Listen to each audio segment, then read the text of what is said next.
बच्चों, आज जो मैं टॉपिक लेकर आई हूं उसका नाम है क्रिया विशेषण।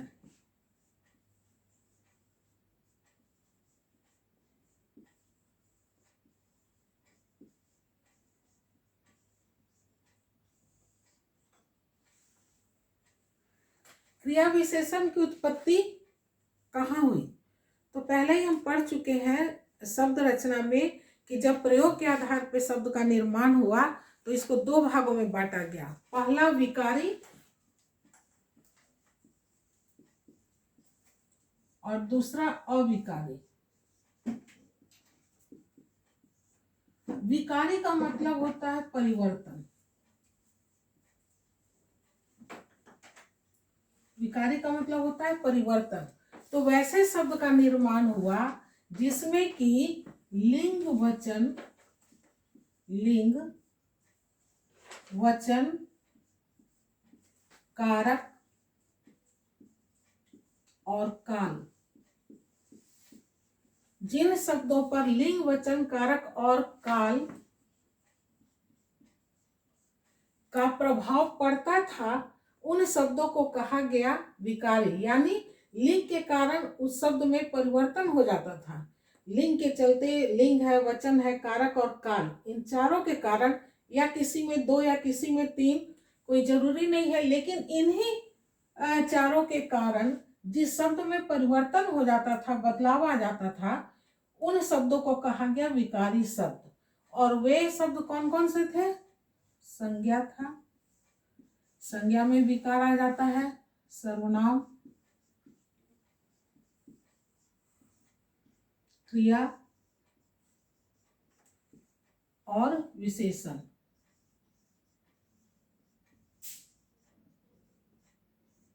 ये चार ऐसे शब्द थे जिन पर कि लिंग वचन कारक और काल का प्रभाव असर पड़ता था, जिसकी वजह से उनका शब्द में परिवर्तन आ जाता था। तो वैसे शब्द को कहा गया विकारी शब्द। अविकारी शब्द कैसा है? विकारी का मतलब समझ गए, अ का मतलब होता है नहीं। यानी कि इसके अंतर्गत वैसे शब्द रखा गया जिन पर लिंग वचन कारक और काल का प्रभाव असर नहीं पड़ता था। कुछ लोग ढीठ होते हैं जिन पे कुछ असर नहीं पड़ता। उसी तरह से यहाँ भी कुछ ऐसे शब्द हैं जिनको कि कहीं भी लगा दो, लिंग में, वचन में, कारक का विभक्ति चिन्ह लगा दो या काल में, उनमें कोई परिवर्तन नहीं आता। तो जिनमें कुछ परिवर्तन नहीं आता, जिसमें कोई विकार नहीं होता, उसको कहते हैं अविकारी शब्द। वे शब्द कौन कौन से हैं? वो है क्रिया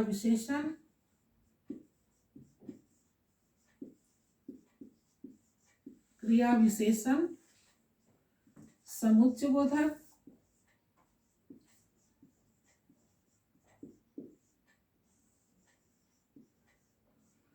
संबंध बोधक,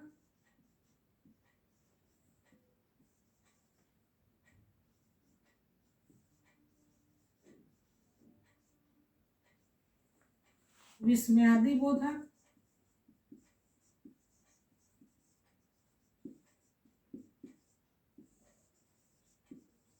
बोधक का मतलब है बोध कराने वाला, यानी बोध यानी पता बताने वाला, पता बताने वाला, जानकारी देने वाला, उसको कहते हैं बोधक। तो विस्मयादि बोधक शब्द और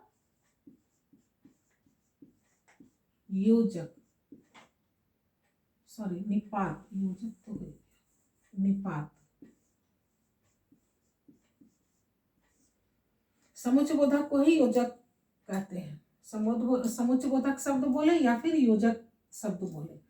तो अविकारी शब्द के अंतर्गत 5 आया। एक क्रिया विशेषण, समुच्चयबोधक, संबंध बोधक, विस्मयादि बोधक और निपात।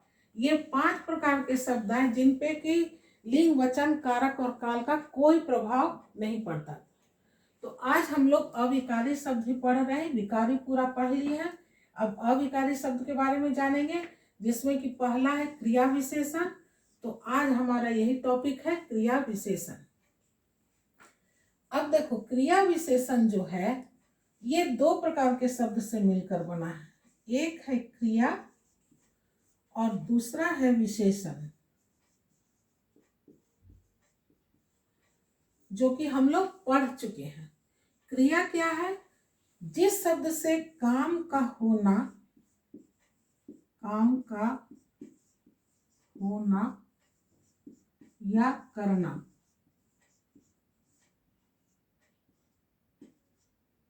दो बातों की जानकारी होगी। जिस शब्द से काम का होना या करना जाना जाए उसे क्रिया कहते हैं। काम का होना यानी हो चुका, जैसे कि वह पढ़ा,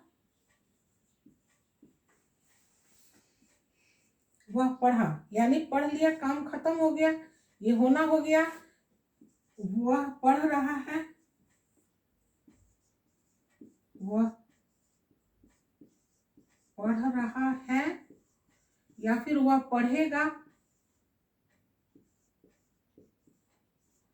यानी अभी वो उसको ये काम करना है, अभी हुआ नहीं है, काम करना है। इसलिए जिस शब्द से काम का होना या करना जाना जाए उसे क्रिया कहते हैं। विशेषण क्या था?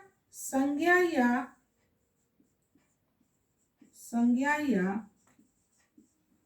सर्वनाम की विशेषता।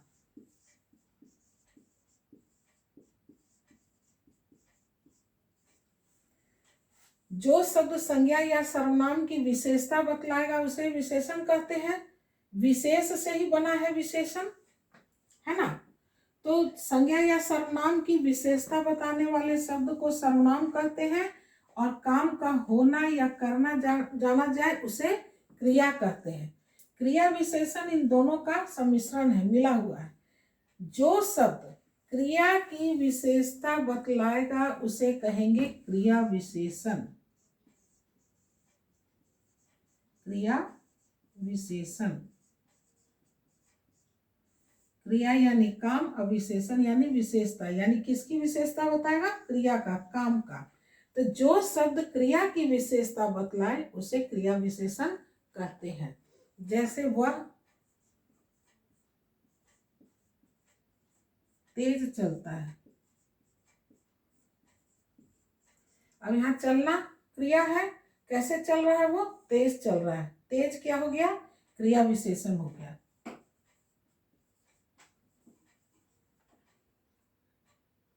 क्रिया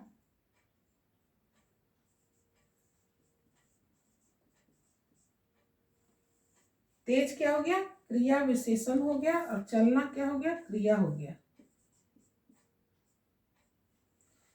अब अगर हम बोले कि वह बहुत तेज चलता है, वह बहुत तेज चलता है, चलना क्रिया है, तेज हो गया विशेषण। अब विशेषण में भी बहुत लग गया तो ये क्या बन गया? प्रविशेषण। विशेषण में बताए थे कि जब विशेषता की भी विशेषता बताएगा, विशेषण की विशेषता बताएगा तो वो प्रविशेषण हो जाएगा। यहाँ भी जो विशेषता बतलाता है उसमें भी ला रहा है तेजी में कि बहुत तेज चलता है, तो ये क्या हो गया? प्रक्रिया विशेषण, है ना। प्र लग जाएगा क्योंकि ये क्रिया विशेषण में भी और विशेषता ला दे रहा है। तो ये हो गया हमारा, जान गए कि विकारी अविकारी शब्द कौन कौन से हैं, क्रिया विशेषण, और क्रिया विशेषण की परिभाषा हो गया। अब है क्रिया विशेषण के भेद। क्रिया विशेषण के 4 भेद हैं। क्रिया विशेषण के भेद 4 हैं, कौन कौन?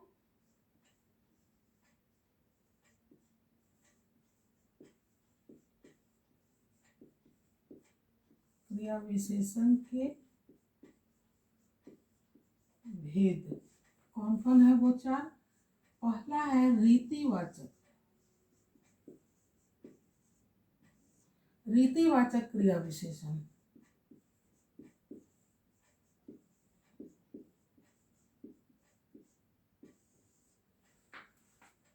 रीति का मतलब होता है विधि, विधि या तरीका, यानी जिस क्रिया विशेषण शब्द से काम करने का विधि या तरीका पता चले उसे कहेंगे रीतिवाचक क्रिया विशेषण। रीतिवाचक क्रिया विशेषण में को अगर हम कैसे कर सवाल करें, कैसे कर अगर हम सवाल करें तो इसका जवाब हमको मिल जाएगा, क्योंकि कोई भी तरीका होता है, कोई भी काम करने का तरीका है, और अगर हमको जानकारी नहीं है तो उसके बारे में हम कैसे करके ही पूछेंगे। मान लो अगर कोई गेस्ट आने वाले हैं, माँ बिजी है, बोल दी बेटी को कि चलो भाई तुम बना दो जरा पालक पनीर की सब्जी। अब बेटी को अभी मालूम नहीं है, लेकिन हेल्प भी करना है मम्मी को, तो पूछेगी मम्मी कैसे बनाए। तो कैसे कैसे से काम करने का तरीका पता चलेगा। अगर हम कैसे करके सवाल उठाए, वाक्य को मान लो दिया हुआ है और उसमें कैसे कर सवाल उठा और जवाब मिल जाए, तो वो हो जाएगा रीतिवाचक क्रिया विशेषण। जैसे वह या रमेश धीरे धीरे चलता है, धीरे धीरे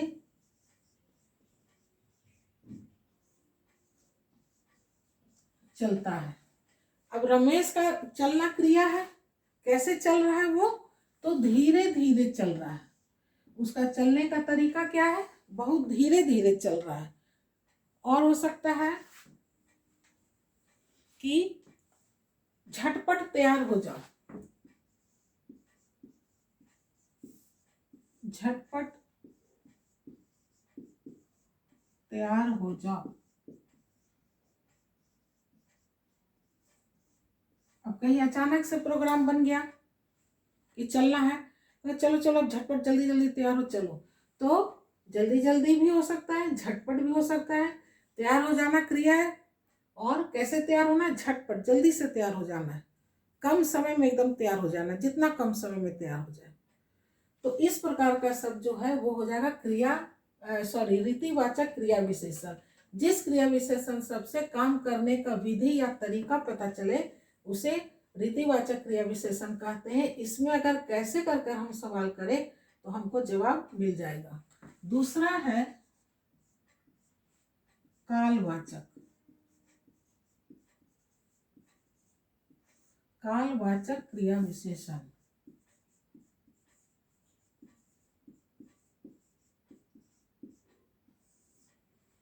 कालवाचक क्रिया विशेषण, काल से भी पता चल रहा है, काल यानी समय। जिस क्रिया विशेषण शब्द से काम करने का समय पता चले उसे कहते हैं कालवाचक क्रिया विशेषण। इसको कब करके अगर सवाल करें, कब, तो हमको समय का पता चल जाएगा। अरे तुम कब आए, तो कब आए में क्या समय पूछ रहे कि तुम कब आए, अभी आए, तुरंत आए, कब आए, कल आए, परसों आए, है ना।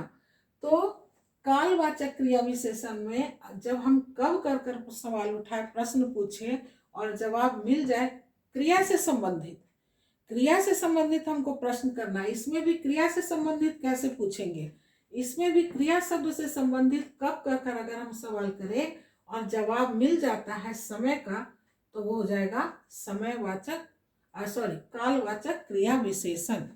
जैसे वह कल जाएगा।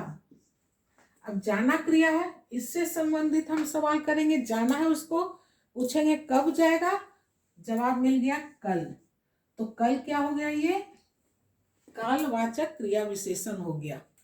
जैसे माँ प्रतिदिन, माँ प्रतिदिन मंदिर जाती है। अब इसमें कब जाती है मंदिर, जाना क्रिया है, कहाँ जा रही है, मंदिर जा रही है, ये काम कर रही है वो, तो हम पूछेंगे कि कब जाती है, तो प्रतिदिन वो जाती है, डेली जाती है, कल जाती है, परसों जाती है, प्रतिदिन जाती है, तो हमको क्या पता चल रहा है, समय का। तो जब हम क्रिया से संबंधित कब कर सवाल करें और हमको जवाब मिल जाए उसका, वो हो जाएगा कालवाचक क्रिया विशेषण। तीसरा है स्थानवाचक,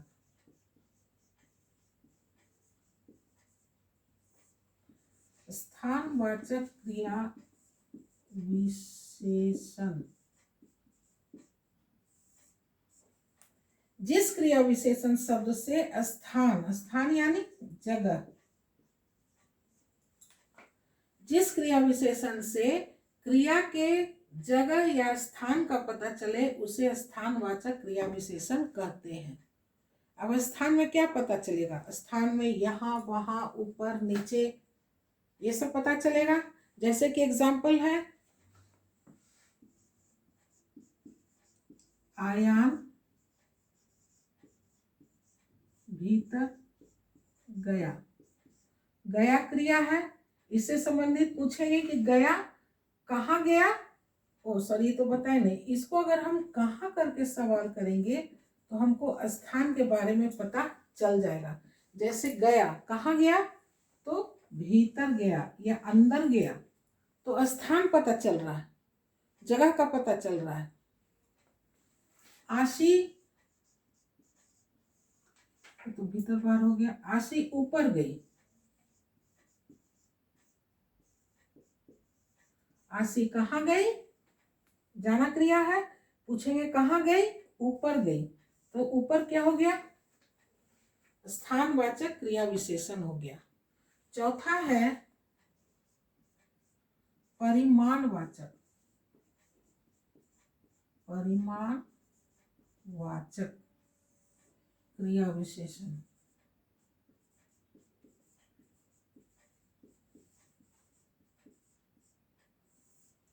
इसमें भी देखो परिमाण, परिमाण मतलब मात्रा, क्वांटिटी, क्वांटिटी बताएगा। क्वांटिटी किसमें बता सकता है? नाप, तौल या माप से। नाप, तौल और माप से क्वांटिटी बताएगा। लेकिन देखो बच्चों, काम करने को हम न नाप सकते हैं, न तौल सकते हैं और न ही उसको माप सकते हैं। काम को तो हम तौल नहीं सकते, माप नहीं सकते हैं, लेकिन मात्रा तो बताएगा, मात्रा तो बता सकता है। कैसे बताएगा? कम, अधिक, अत्यंत, अल्प, थोड़ा, इन सब बातों से पता चल जाएगा। जैसे जैसे मान लो स्मिता कम खाती है,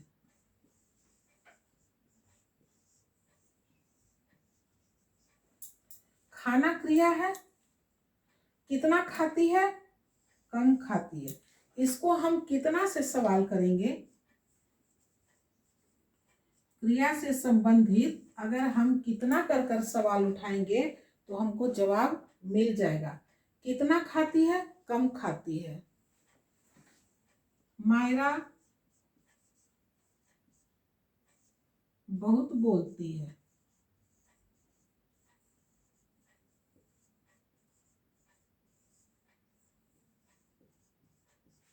अब बोलना क्रिया है, क्रिया को तो अब हम नाप तोल नहीं सकते हैं, तो मात्रा तो बताना है। तो कम कितना बोलती है? बहुत बोलती है। तो इस प्रकार का जो है, कितना कर कर अगर सवाल करे और जवाब मिल जाएगा तो वो हो जाएगा परिमाणवाचक क्रिया विशेषण।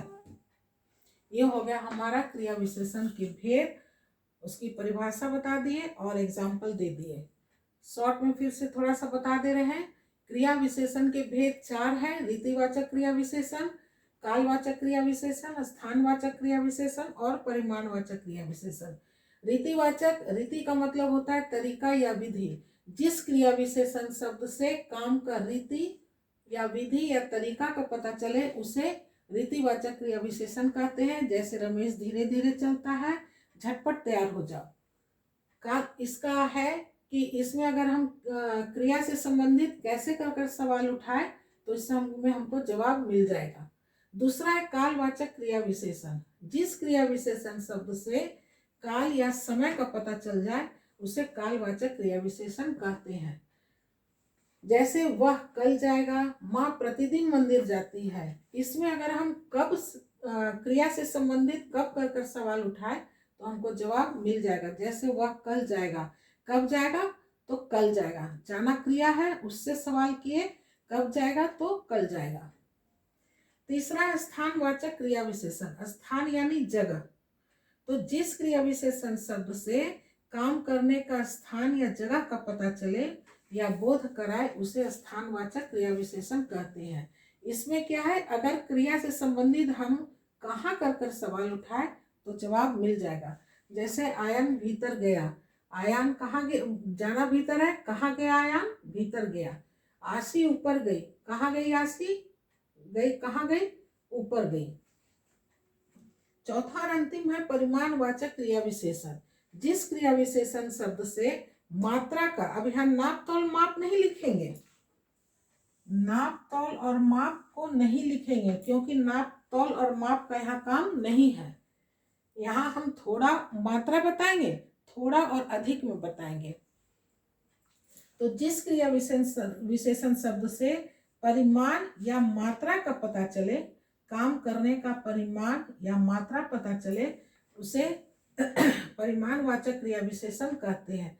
जैसे अस्मिता कम खाती है, खाना क्रिया है। अब खाने से संबंधित हम सवाल करेंगे, कितना खाती है, इसमें कितना से अगर सवाल करेंगे तो जवाब मिल जाएगा। कितना खाती है, कम खाती है। मायरा बहुत बोलती है, कितना बोलती है, बहुत बोलती है। बोलना क्रिया है, कितना बोली, बहुत बोली। बहुत क्या हो गया, परिमाणवाचक क्रिया विशेषण हो गया। इसलिए यहाँ नाप तौल और परिमाण में मात्रा बताता है, लेकिन यहाँ चूंकि हम काम को नाप नहीं सकते हैं, तौल नहीं सकते हैं, इसलिए नाप तौल माप नहीं लिखेंगे। क्या लिखेंगे, मात्रा का लिखेंगे। जिस क्रिया विशेषण शब्द से काम करने का परिमाण या मात्रा पता चले उसे परिमाणवाचक क्रिया विशेषण कहते हैं। इसमें क्रिया से संबंधित अगर कितना कर सवाल करें तो हमको जवाब मिल जाएगा। ध्यान देना, ये परिमाणवाचक है। दो होता है, एक देखो परिमाण का मतलब होता है मात्रा, और एक होता है परिणाम। परिणाम का मतलब होता है फल, इसका मतलब हो गया फल। फल कैसा, रिजल्ट, नतीजा। काम करने का फल यानी नतीजा, रिजल्ट क्या हुआ। तो इसमें कंफ्यूज नहीं होगा, ये परिमाण है, ये परिणाम है। परिणाम रिजल्ट, और परिमाण यानी मात्रा, क्वांटिटी, कितना है क्वांटिटी में। अब हम इन चारों का और भी कई शब्द हैं, जैसे यहाँ तो हम एक दो का एग्जाम्पल दिए हैं, और कई सारे ऐसे शब्द हैं, उसको भी हम लिख कर दे रहे हैं कि अगर कहीं कंफ्यूजन हो तो उसमें से वीडियो खोल करके देख लोगे कि कौन सा शब्द किस भेद में आएगा। ऐसे हम बता चुके हैं कि कैसे, कब, कहाँ और कितना करके सवाल करोगे तो जवाब मिल जाएगा, और जो जवाब मिला वही इस चारों के भेद में से कोई एक भेद होगा। यह है क्रिया विशेषण के भेद चार: रीतिवाचक, कालवाचक, स्थानवाचक और परिमाणवाचक। अब रीतिवाचक के अंतर्गत कौन कौन से शब्द आएंगे, वो है ऐसे, कैसे, जैसे, वैसे, यों, धीरे धीरे, स्नेह, वेग पूर्वक, तीव्र, तेज, अनायास, सहज, शीघ्रता पूर्वक, झटपट, जैसे तैसे, चुपके चुपके आदि। कालवाचक क्रिया विशेषण के अंतर्गत कौन कौन से शब्द आएंगे, अब, जब, तब, कब, आज, परसों, तरसों, पहले, पूर्व, सर्वदा, हमेशा, नित्य, कभी, कभी, तभी, प्रातः, सवेरे, सुबह, मध्याह्न, दोपहर, सायं, रात भर, दिन भर, हर घड़ी, हर समय आदि। स्थानवाचक क्रिया विशेषण के अंतर्गत कौन से शब्द होंगे, निकट, पास, अन्यत्र, सर्वत्र, भीतर, बाहर, यहाँ, वहाँ, जहाँ, तहाँ, कहाँ, ऊपर, नीचे, इधर, उधर, सामने, दूर, इस तरफ, उस तरफ, किधर, आगे, पीछे, मध्य, दूर तक इत्यादि।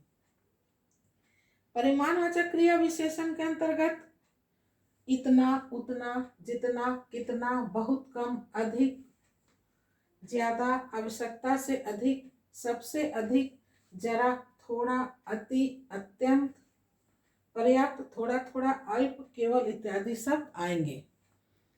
इसलिए हम लिखकर दे दिए हैं कि मान लो कभी किसी वर्ड में तुम लोगों को कन्फ्यूजन हो जाए ये कौन सा क्रिया विशेषण के भेद में आएगा, तो ये वीडियो खोल कर देख लोगे और देख लोगे कि वो शब्द किस में लिखा हुआ है, उस क्रिया विशेषण के भेद में आ जाएगा, ये कंफर्म हो लोगे। तो आज के वीडियो में बस इतना ही, फिर एक नए वीडियो के साथ मिलते हैं, तब तक के लिए बाय।